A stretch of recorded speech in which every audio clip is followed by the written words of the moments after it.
இதை தாண்டி இன்னைக்கு இந்தியாவில் இருக்கக்கூடிய மொத்த அகதிகள் எத்தனை பேர் அதனால பாதிக்கிறாங்க, எத்தனை அகதிகள்?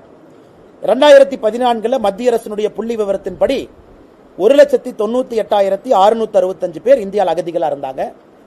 இன்னைக்கு 2022 புள்ளி விவரத்தின்படி 4,05,000 பேர் இருக்காங்க. 4,05,000 பேர் இந்தியாவில் தன்னை அகதி என்று சொல்லி இருக்கின்றார்கள்.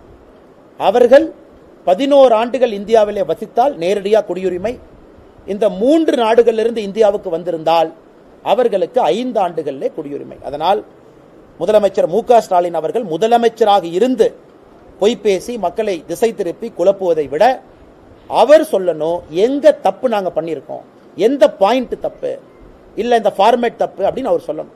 அதனால் பத்திரிகை நண்பர்கள் மூலமாக மறுபடியும், ஏன்னா நாம நூற்றுக்கணக்கான முறை பத்திரிகை நண்பர்கள் மூலமாக தெளிவுபடுத்தி இருக்கின்றோம், இன்னைக்கு மற்றும் ஒரு முறை பத்திரிகை நண்பர்கள் மூலமாக தெளிவுபடுத்துறோம். இதுலயும் நாம் புரிஞ்சுக்கணும்,